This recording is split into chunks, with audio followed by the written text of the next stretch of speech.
आज हम लोग सीखेंगे कि मापन क्या है और मापन की आवश्यकता क्यों होती है। पिछले क्लास में हमने ये देखा कि ऐसे कौन किसी वस्तु का किस गुण को मापा जा सकता है और किस गुण को मापा नहीं जा सकता है। जिस गुण को मापा जा सकता था उस गुण का नाम दिया गया था भौतिक राशि, और जिस गुण को मापा नहीं जा सकता था उसे हम भौतिक राशि नहीं कहते थे।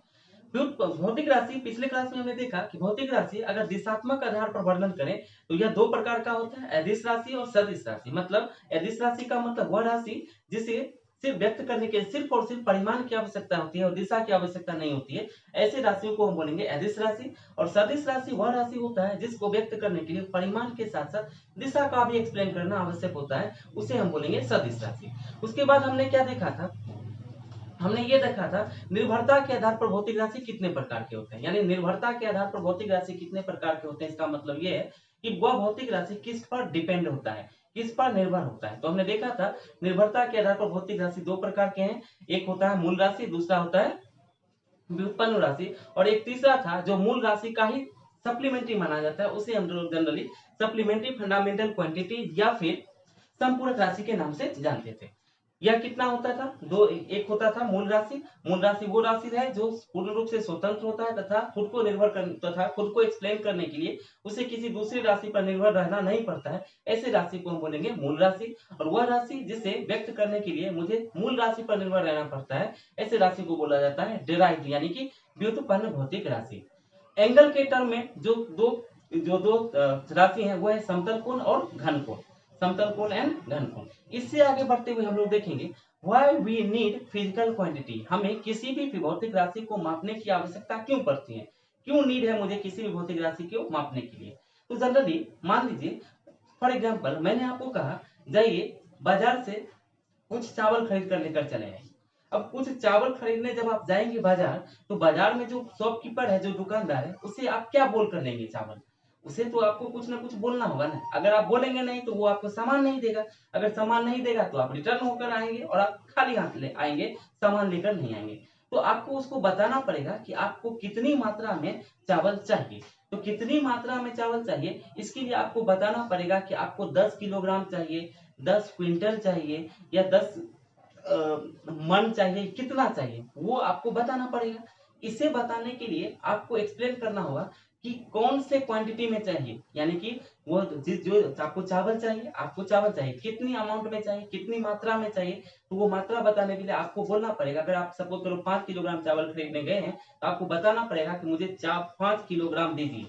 या अगर आप 5 क्विंटल खरीदने गए हैं तो आपको बताना पड़ेगा कि मुझे 5 क्विंटल चावल दीजिए। यानी कि अगर आप 5 क्विंटल देंगे तो वो समझ जाएगा दुकानदार कि आपको कितनी मात्रा में चावल चाहिए। अगर आप 5 किलोग्राम बोल रहे हैं उसे, तो भी वो समझ जाएगा कि आपको कितनी मात्रा में चावल चाहिए। तो आपको बताना पड़ेगा अमाउंट। अब मुझे बताइए, अगर आपको अमाउंट, क्या ये संभव है कि बिना अमाउंट बताए हुए, बिना उसको बताए हुए वो आपको चावल देगा? नहीं देगा ना चावल। तो इसी काम के लिए मुझे आवश्यकता पड़ता है मापने की, यानी कि चावल को मापने का। क्योंकि अगर मैं बोलूंगा नहीं तो वो देगा नहीं, और देगा नहीं तो वो मैं बोलूंगा ही नहीं तो वो समझेगा कैसे, समझेगा ही नहीं, और जब समझेगा नहीं तो देगा भी। ठीक, तो देखिए, तो इसके लिए मुझे वो बताना, सपोज फॉर एग्जाम्पल आपको आपने बताया कि मुझे 5 किलोग्राम का चावल दीजिए। 5 किलोग्राम का चावल में मुझे बताइए 5 क्या है। 5 एक आंकिक मान है जिसे हम न्यूमेरिकल वैल्यू कहेंगे।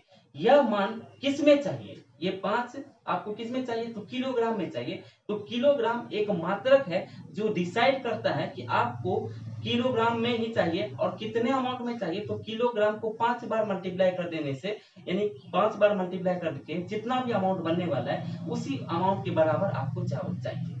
अगर आपने कहा मुझे 5 क्विंटल चाहिए, तो क्विंटल एक मात्रक है और 5 एक आंकिक मान है, यानी कि 1 क्विंटल के बराबर आप 1 क्विंटल कितने बार चाहिए आपको, तो 1 क्विंटल 5 बार चाहिए, तो वो अमाउंट बनेगा 5 क्विंटल। ठीक है, इसी काम के लिए, तो इसी के लिए मुझे एक्सप्लेनेशन के लिए, अपनी बातों को दूसरों को समझाने के लिए, दूसरे की बात खुद को समझने के लिए मुझे एक्सप्लेनेशन करने की आवश्यकता होती है, ताकि ये जो ट्रेडिंग है, लेन देन है, ये जो एक्सचेंजिंग है, ये आसान हो सके। इसके लिए हम लोग मेजरमेंट करने की आवश्यकता पड़ती है। फॉर एग्जाम्पल मैं दो बच्चे हैं आपस में दौड़ लगा रहे हैं। अगर एक दौड़ लगा रहे हैं, एक फास्ट तेजी से चल रहा है और एक कम तेजी से चल रहा है, देखने से तो मुझे पता चल जाएगा कि वो फास्ट चल रहा है और ये स्लो चल रहा है। लेकिन अगर मुझे इस बात का पता करने के लिए कहा जाए कि वो कितना फास्ट चल रहा है और ये कितना स्लो चल रहा है, इसके लिए मुझे कैलकुलेशन की आवश्यकता पड़ेगी, इसके लिए मुझे मापने की आवश्यकता पड़ेगी। तो इसी काम के लिए हमें एग्जैक्ट वैल्यू पता करने के लिए मापने की आवश्यकता होती है। जैसे मान लीजिए मैंने कहा कि कल कम गर्मी थी और आज काफी ज्यादा गर्मी है, तो आज कितना ज्यादा गर्मी है इस बात को मेजर करने के लिए मुझे एक भौतिक राशि को मापना पड़ेगा और उस भौतिक राशि का नाम है तापमान। यानी कि मुझे तापमान को मापने की आवश्यकता है, उसके एग्जैक्ट वैल्यू को पता करने की आवश्यकता है। तो लाइफ को आसान करने के लिए, लाइफ में ट्रेडिंग वगैरह को आसान करने के लिए, अंडरस्टैंडिंग क्रिएट करने के लिए मुझे हर एक भौतिक राशि का को मापने की आवश्यकता है। ठीक है, अब भौतिक राशि को मापने के लिए मुझे क्या क्या चाहिए? भौतिक राशि को मापने के लिए मुझे दो चीज चाहिए, एक तो मात्रक चाहिए और वह मात्रक उस अमाउंट में, उस क्वांटिटी में कितनी बार सम्मिलित है ये भी चाहिए। अगर मुझे 5 किलोग्राम चाहिए तो मुझे दुकानदार को बोलना है कि मुझे 5 किलोग्राम चावल दे दो। अगर मुझे 5 किलोग्राम चावल दे दो तो मैं क्या बोलूंगा, 5 भी बोलूंगा और किलोग्राम भी बोलूंगा। अगर मैं सिर्फ 5 बोलूंगा तो भी वो नहीं समझेगा, सिर्फ किलोग्राम बोलूंगा तो भी नहीं समझेगा। यानी कि 5 किलोग्राम, यानी कि मुझे किलोग्राम में चाहिए और वह किलोग्राम 5 बार सम्मिलित हो, इतना अमाउंट मुझे चाहिए। ओके, ठीक। तो हमने देखेंगे मापन की आवश्यकता, मापन की आवश्यकता यानी need of measurement, need of measurement, need of measurement. मापन की मुझे क्यों आवश्यकता होती है? किसी भौतिक राशि की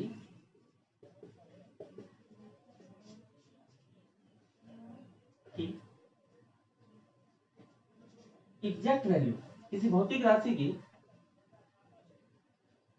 एग्जैक्ट वैल्यू,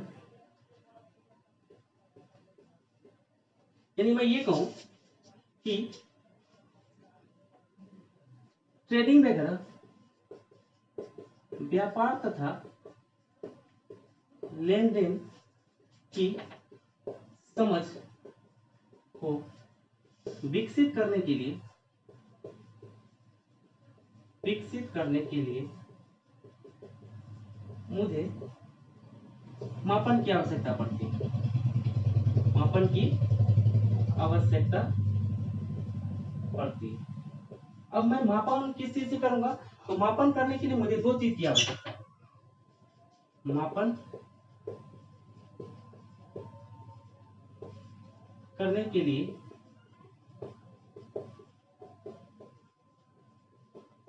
दो चीजों की आवश्यकता है,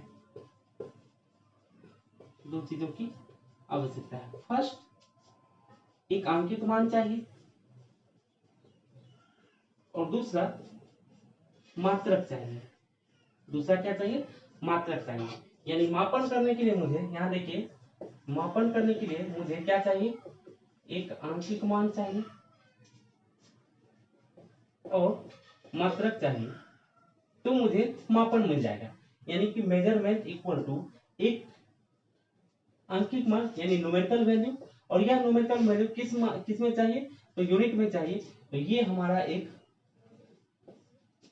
रूल बन गया। मान लीजिए अपने को मेजर में 5 किलोग्राम चाहिए, तो 5 न्यूमेरिकल वैल्यू पुट करेंगे। 5 किस में चाहिए? किलोग्राम में, तो किलोग्राम। ये हमारा संपूर्ण क्या है? माप है। ये हमारा संपूर्ण माप है। यहाँ किलोग्राम क्या है? किलोग्राम एक मात्रक है, किलोग्राम एक मात्रक है। यानी मापन में 5 किलोग्राम का मतलब है कि मैंने एक मात्रक चूज किया और वह मात्रक किलोग्राम है, और 5 का मतलब यह है कि इस माप में यह किलोग्राम कितनी बार सम्मिलित है। इस माप में किलोग्राम कितनी बार सम्मिलित है? तो इस माप में किलोग्राम 5 बार सम्मिलित है, और ये टोटल अमाउंट कितना बना? 5 किलोग्राम। अगर मुझे माप चाहिए 10 क्विंटल, अगर मुझे माप चाहिए 10 क्विंटल, इसका मतलब क्विंटल एक यूनिट है, तो क्विंटल एक मात्रक है, और यह क्विंटल मुझे कितनी बार चाहिए? तो 10 बार चाहिए, यानी कि 10 इंटू क्विंटल। तो हम बोलेंगे मुझे 10 क्विंटल का माप मिल गया। ठीक है, ओके। यहाँ तक समझने के बाद हम लोग देखेंगे आगे कि मात्रक क्या है, मात्रक क्या है।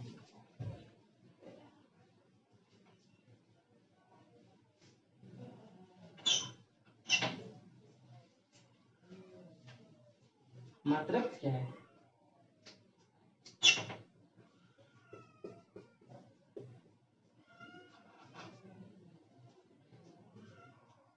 मात्रक के बारे में मैं आपको एक बात समझाना चाहता हूँ।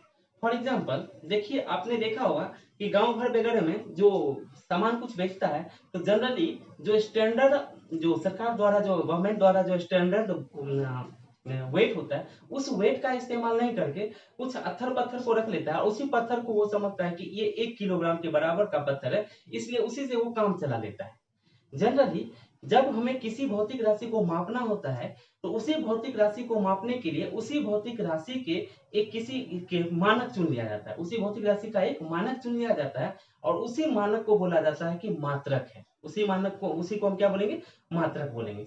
जैसे जैसे फॉर एग्जाम्पल मेरे पास ये पेन है, मेरे पास एक पेन है, इसका जो भी द्रव्यमान है, इसका जो भी द्रव्यमान है, मैंने उसको बोला कि ये क्या है? 1 ग्राम है, यानी 1 ग्राम के इसका वेट जिसको जो है वह वेट किसके बराबर है? 1 ग्राम के बराबर है। इसका मतलब मैंने एक मानक चुन लिया और मानक चुनने के बाद हम अपने स्टैंडर्ड विकसित कर लिए कि इसका मतलब, इस भार का मतलब क्या है? 1 ग्राम है। उसी तरीके से कुछ और भी अमाउंट है, मान लीजिए ये अमाउंट है, ये है, इसके भारी के बराबर मैंने, ये जितना भी भारी है, इस भारीपन को मैंने कहा कि ये 1 किलोग्राम है। तो मैंने क्या किया, इसका एक गुणधर्म है क्या? द्रव्यमान। तो द्रव्यमान को मेजर करने के लिए मैंने क्या कर दिया, एक नाम दे दिया कि इतने अमाउंट को हम क्या बोलेंगे? इतने अमाउंट को हम बोलेंगे यह क्या है? 1 किलोग्राम है। अब सपोज कीजिए मुझे इससे भी भारी चीज आ गया, तो क्या मैं इससे तुलना करके ये पता कर सकता हूँ कि वो इससे कितना भारी है या कितना हल्का है?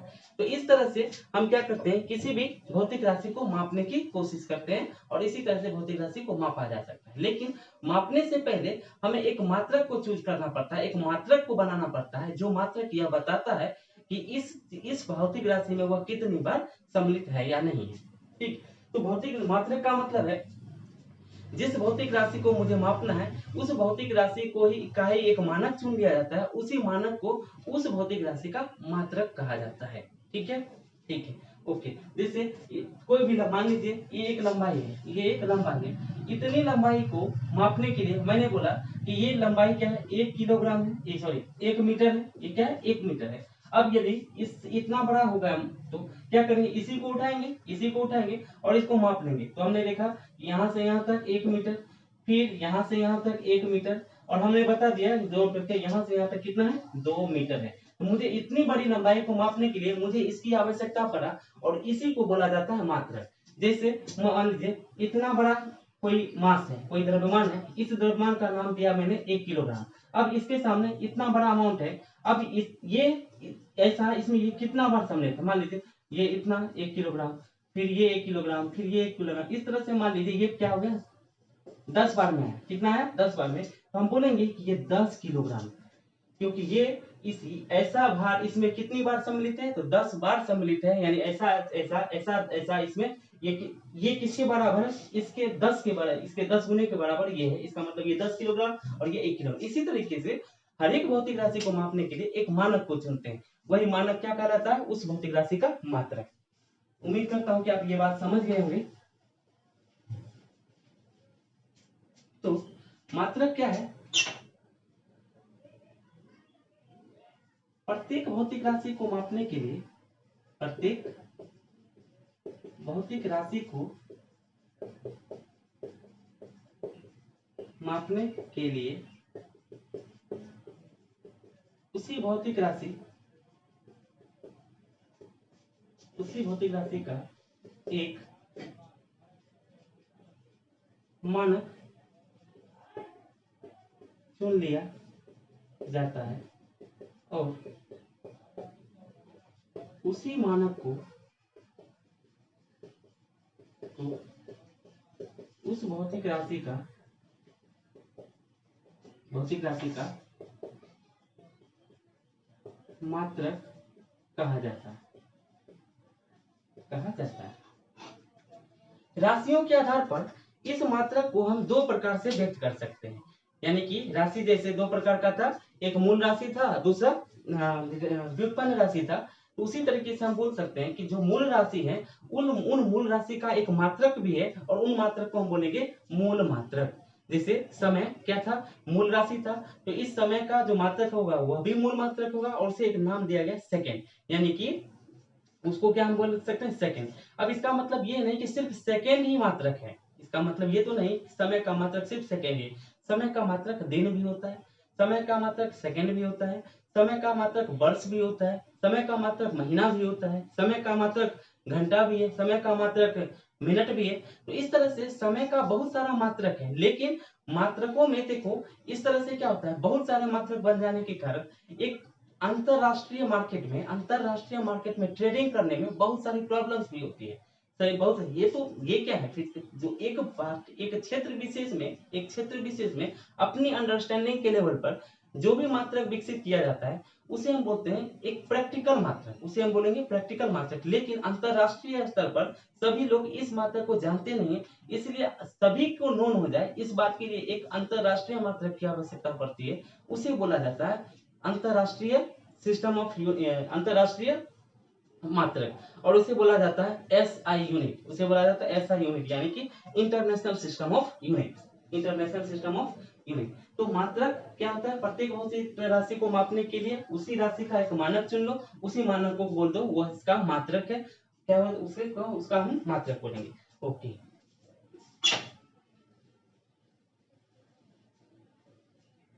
चलिए नेक्स्ट हम लोग देखेंगे कि ये जो मात्रक है कितने प्रकार के हैं।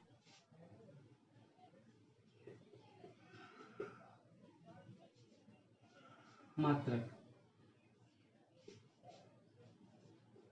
मूल मात्रक, मूल मात्रक, मूल राशि मात्रक, मूल भौतिक राशि जो भी है उनका जो राशि है, उनका जो मात्रक होगा वही क्या होगा, मूल मात्रक। जैसे यहाँ देखिए समय, समय का मूल मात्रक क्या है, सॉरी समय का जो मात्रक क्या है, सेकेंड।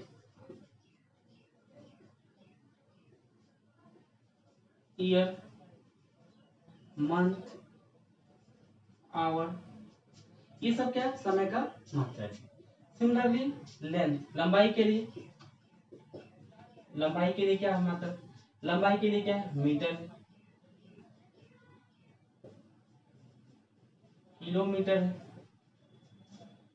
सेंटीमीटर है, मिलीमीटर है, इस तरह से बहुत सारे हैं। तो ये सब मात्रक क्या है, मूल राशि के मात्रक को हम मूल भौतिक राशि के मात्रक को हम बोलेंगे मूल मात्रक, और व्युत्पन्न राशि के मात्रक को हम बोलेंगे व्युत्पन्न मात्रक। यहाँ देखिए व्युत्पन्न राशि जैसे क्षेत्रफल, क्षेत्रफल क्या होता है, लंबाई गुना चौड़ाई। अब लंबाई का मात्रक क्या है, लंबाई का मात्रक मान लो मीटर है, तो ये मीटर, और इसको भी मीटर में लिया तो ये भी मीटर, यानी कि ये मीटर स्क्वायर क्या बन गया, क्षेत्रफल का मात्रक क्या बन गया, मीटर स्क्वायर। चलिए यहां से हम लोग समझने की कोशिश करेंगे कि मात्रक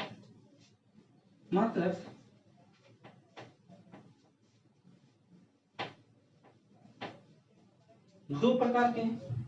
एक को हम बोलेंगे प्रैक्टिकल यूनिट,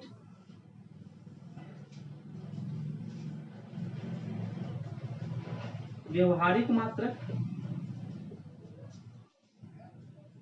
और दूसरा बोलेंगे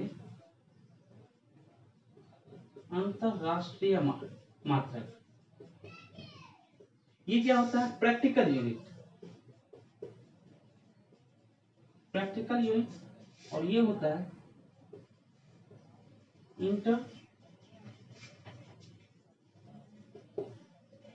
इंटरनेशनल सिस्टम ऑफ यूनिट, जिसे हम लोग एसआई यूनिट बोलते हैं, जिसे हम लोग क्या बोलेंगे, एसआई यूनिट बोलेंगे। व्यवहारिक मात्रक मतलब समझिए, फॉर एग्जांपल दे रहा हूं, मान लीजिए एक लंबा है, एक भौतिक राशि है, नाम है लंबाई, ठीक है। अब लंबाई को मापने के लिए हम क्या करते हैं, लंबाई को मापने के लिए क्या हम सेंटीमीटर भी यूज करते हैं, मीटर भी यूज करते हैं, किलोमीटर भी यूज करते हैं, और कहूं तो प्रकाश वर्ष, पारसेक, ये सब भी इस्तेमाल करते हैं। तो छोटी से छोटी और बड़ी से बड़ी मात्रक को छोटी से छोटी और बड़ी से बड़ी लेंथ यानी लंबाई को मापने के लिए हम अपनी सुविधा के अनुसार मात्रक चुन लेते हैं, हम अपनी सुविधा के अनुसार क्या करते हैं, मात्रक चुन लेते हैं और उसे व्यवहार में लाते हैं। तो वह मात्रक जो हम अपनी सुविधा के अनुसार अपने व्यवहार में लाते हैं, ऐसे मात्रक को बोला जाता है व्यवहारिक मात्रक, उसे हम बोलते हैं व्यवहारिक मात्रक। और वह मात्रक जिसको हम अपनी सुविधा के अनुसार नहीं बल्कि इंटरनेशनल सुविधा के अनुसार देखते हैं, यानी कि हम ऐसा मात्रक चूज करते हैं जिसको सिर्फ एक क्षेत्र विशेष नहीं बल्कि पूरा वर्ल्ड उसको जानता हो, पूरे संसार के लिए वो नॉन चीजें हो, ऐसे हम बोलेंगे अंतरराष्ट्रीय मात्रक। जैसे लंबाई के लिए मैंने अभी गिनाया आपको, बहुत सारे मात्रक हैं, लेकिन अंतरराष्ट्रीय मार्केट में इसके लिए एक ही यूनिट है, उसका कौन नाम क्या, मीटर। इसके लिए इसका नाम दिया गया क्या, सिर्फ और सिर्फ मीटर। लेकिन व्यवहारिक में हम क्या करते हैं, सेंटीमीटर यूज कर लो, किलोमीटर यूज कर लो, जो मर्जी है यूज कर लेते हैं। लेकिन अगर एसआई की बात करें, इंटरनेशनल की बात करें, तो उसके लिए सिर्फ और सिर्फ मीटर ही होगा। ठीक है, उसी तरीके से जो क्षेत्र विशेष होता है, मान लीजिए कि गांव घर का जो क्षेत्र विशेष होता है, उसमें जनरली क्या होता है, खेत वगैरह को, जो एग्रीकल्चरल खेत होता है उसको वगैरह मापने के लिए क्या करते हैं, एक इतना बड़ा लग्गी लेते हैं और उस लग्गी से क्या करते हैं, खेत को मापना शुरू कर देते हैं और उसी सुविधा के अनुसार हम लोग अपना बुआई वगैरह करते हैं। तो वहां जो खेत मापने का जो मेजरमेंट, जो लग्गी है, जो ना कुछ नहीं है, ना तो सेंटीमीटर में है और ना मीटर में, लेकिन एक तरह का प्रैक्टिकल यूनिट है जो अंडरस्टैंडिंग के आधार पर, एक दूसरे से अंडरस्टैंडिंग के आधार पर इस्तेमाल किया जाता है और वहां पर हम लोग उससे यूज करते हैं। तो इस तरह से व्यवहारिक मात्रक और अंतरराष्ट्रीय मात्रक हम लोग समझते हैं। ठीक है, ओके। नेक्स्ट हम लोग क्या देखेंगे, नेक्स्ट हम लोग देखेंगे कि आखिर हमारा तो काम यहाँ चल ही जाता था। हम तो मान लीजिए हम लोग इंडिया में रहते हैं और इंडिया में भी बिहार में रहते हैं, तो बिहार में भी क्या होता है कि एक ही भौतिक राशि को मापने के लिए अलग अलग मात्रक का इस्तेमाल करते हैं और सभी लोग उस मात्रक को जानते नहीं है, सभी लोग उस मात्रक को नहीं समझते। तो सभी लोग उस मात्रक को समझे, इसके लिए क्या करते हैं, आपस में एक मीटिंग बुलाते हैं और मीटिंग करके ये हम सभी एक दूसरे को कन्विंस कर देते हैं कि चलिए इतने बड़े लेंथ को हम लोग बोलेंगे 1 फीट, इतने बड़े लेंथ को हम बोलेंगे 1 मीटर, इतने बड़े लेंथ को हम बोलेंगे 1 किलोमीटर। ये हम लोग डिसाइड कर लेते हैं और डिसाइड करके ही हम लोग क्या करते हैं, किसी भी चीज को मेजर करते हैं। तो होता यह है कि एक क्षेत्र विशेष में आपने कुछ मान लिया, दूसरे एक गांव में कुछ मान लिया, दूसरे गांव में कुछ मान लिया, तीसरे गांव में कुछ मान लिया, सबका अपना अपना अंडरस्टैंडिंग होता है। कोई क्या, कहीं देखना कोई चीज फीट में मापेगा, कोई कहीं पर चला जाओ तो कोई मीटर में मापेगा, कहीं और चले जाओ तो सेंटीमीटर में मापेगा। तो इस तरह से क्या हुआ, एक दूसरे से अंडरस्टैंडिंग बढ़ाने के लिए, एक दूसरे के साथ ट्रेडिंग करने के लिए, व्यापार करने के लिए मुझे चाहिए था कि ऐसा कोई यूनिट बनाए ताकि ये सब के सब उस यूनिट को समझे और जाने और उसका व्यवहार में भी यूज होना शुरू हो जाए। तो ऐसा यूनिट जिसका एक क्षेत्र विशेष भर में ही इस्तेमाल होता है और उसे हम बोलेंगे प्रैक्टिकल यूनिट, और जिसका इस्तेमाल हम लोग ऑल ओवर द वर्ल्ड करने के लिए करेंगे उसे हम बोलेंगे अंतरराष्ट्रीय मार्केट, अंतरराष्ट्रीय मात्रक। ओके, आगे हम लोग देखेंगे कि आखिर ये क्या होता है, सिस्टम ऑफ यूनिट्स। क्या होता है सिस्टम ऑफ यूनिट्स, आखिर मुझे अंतरराष्ट्रीय मात्रक बनाने की आवश्यकता क्यों पड़ी। तो हम कहेंगे ट्रेडिंग वगैरह के लिए, अंडरस्टैंडिंग को जनरेट करने के लिए हमें अंतरराष्ट्रीय मात्रक बनाना पड़ा, क्योंकि पहले क्या था, सिविलाइजेशन एक क्षेत्र विशेष तक सीमित था, लेकिन अब क्या होगा, एक सभ्यता दूसरी सभ्यता से मिली, दूसरी सभ्यता तीसरी सभ्यता से मिली, सभी का आपस में क्या होगा, मेलजोल बढ़ गया, सभी का आपस में व्यापार बढ़ गया। तो सभी एक दूसरे से व्यापार करें, सभी एक दूसरे की बातों को आसानी से समझे, इसके लिए हमें चाहिए था कि एक भौतिक राशि के लिए एक अंतरराष्ट्रीय मात्रक होनी चाहिए। ठीक है, चलिए, तो हमने क्या देखा, अभी हम लोग देखेंगे system of units, system of यानी मात्रकों की पद्धतियां, मात्रकों की पद्धतियां। देखो, इनमें बहुत सारे मात्रक की पद्धति है, उन्हीं में से एक है एफपीएस, दूसरा है सीजीएस, तीसरा है एमकेएस और चौथा है एसआई। ठीक है,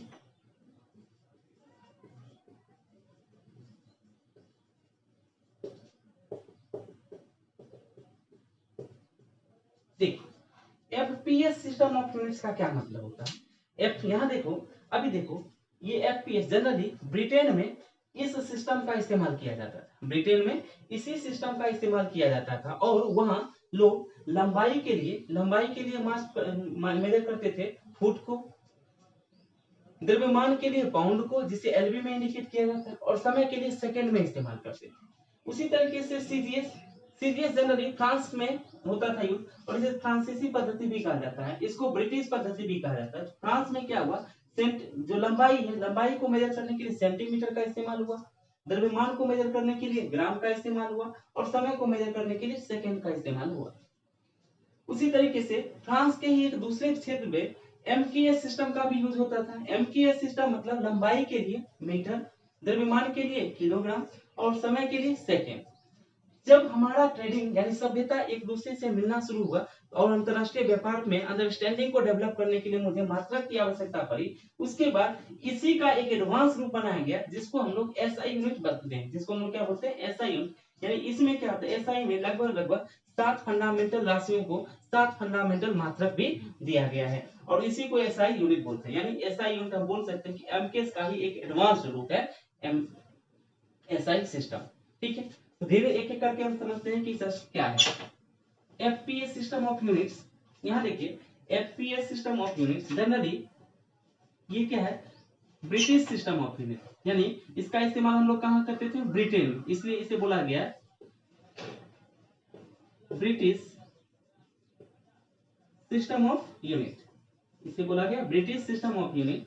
इसमें लंबाई जो हो, लंबाई का मात्रक क्या है,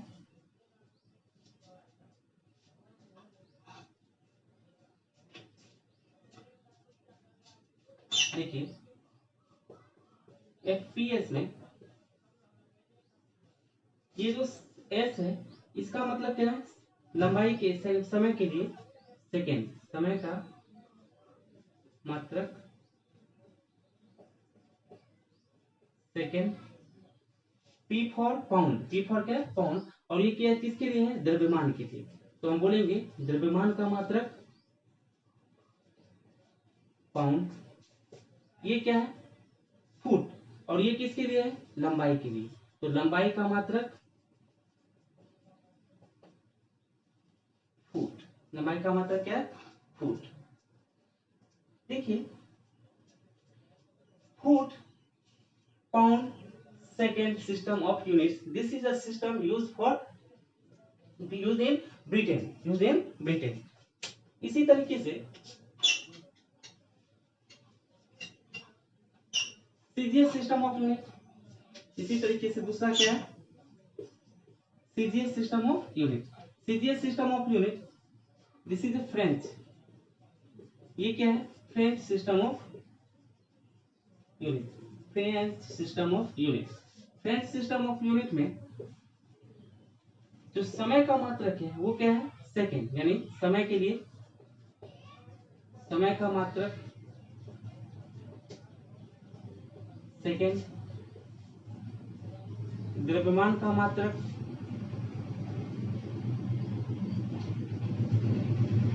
ग्राम, और लंबाई का मात्रक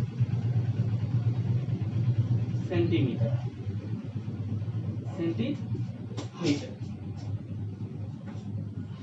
लंबाई का मात्रक सेंटीमीटर। चलिए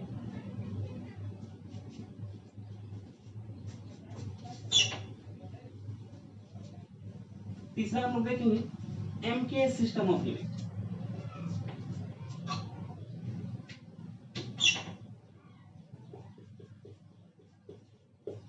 MKS system of unit, this system of unit is used for French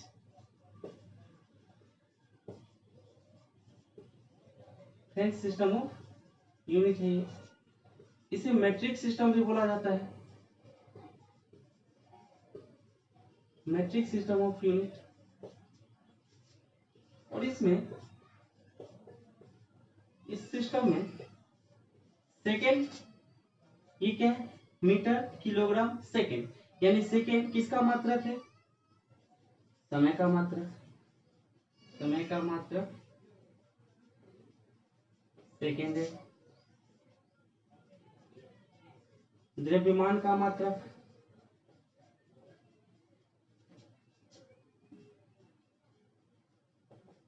kilogram है, और लंबाई का मात्रक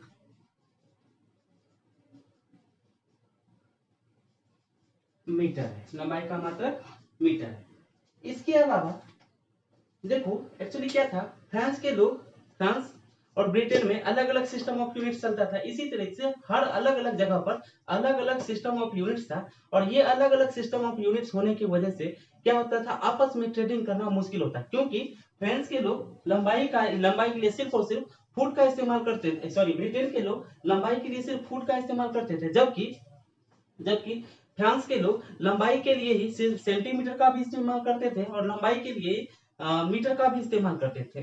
तो आपस में क्या हुआ, सेंटीमीटर वाले मीटर को नहीं जानते थे, मीटर वाले फुट को नहीं जानते थे। इस तरह से एक दूसरे के साथ ट्रेडिंग करना मुश्किल था। तो इस ट्रेडिंग को आसान करने के लिए, अपनी समझ को बेहतर करने के लिए, अंडरस्टैंडिंग लेवल बढ़ाने के लिए हमने क्या किया, एक मीटिंग किया। और मीटिंग यानी फ्रांस के सेवरस नामक एक जगह है, वहां पर मीटिंग हुआ, और मीटिंग के बाद ये तय किया गया कि ऐसे में काम नहीं चलने वाला, पूरे वर्ल्ड के लिए एक ही सिस्टम होना चाहिए, और उसी सिस्टम ऑफ यूनिट्स में सारा व्यापार, ट्रेडिंग एवं अंडरस्टैंडिंग होना चाहिए। तो इसी के लिए सेब्रस नामक स्थान पर एक मीटिंग हुआ। उस मीटिंग में डिसाइड हुआ कि प्रत्येक भौतिक राशि का मात्रक क्या होगा, और प्रत्येक भौतिक राशि का एग्जैक्ट वैल्यू क्या होगा, यानी उस मात्रक का एग्जैक्ट वैल्यू क्या होगा, और उसका डेफिनेशन क्या होगा। इन सभी बातों के लिए वहां पर एक डिसीजन तैयार किया गया, और उसी डिसीजन को हम लोग पढ़ने वाले हैं। तो हमने वहीं पर यह डिसाइड हुआ कि लंबाई के लिए जो अंतरराष्ट्रीय मार्केट में होगा वो क्या होगा, मीटर होगा। समय के लिए अंतरराष्ट्रीय मार्केट में जो होगा वो समय सेकेंड होगा। लंबाई के लिए मीटर होगा। द्रव्यमान के लिए किलोग्राम होगा। ज्योति तीव्रता के लिए कैंडेला होगा। पदार्थ की मात्रा के लिए मोल होगा। तापमान के लिए केल्विन होगा। इसी तरीके से विद्युत धारा के लिए एम्पियर होगा। तो इस तरह से क्या हुआ, वहां ये डिसाइड किया गया कि प्रत्येक भौतिक राशि का मात्रक क्या होगा, उनका एग्जैक्ट वैल्यू क्या होगा, और वह उसका डेफिनेशन क्या होगा। नेक्स्ट है SI system of unit. SI system of unit.